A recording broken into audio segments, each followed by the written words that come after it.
You are looking at Julian's pronunciation guide, where we look at how to pronounce better some of the most mispronounced words in the world, like this other curious word. But how do you say what you're looking for today?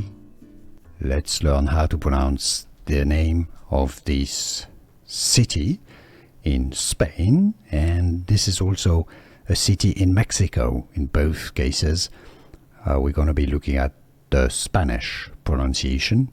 Mérida, yes, it has an accent on the E, indicating the first E, indicating where the stress goes.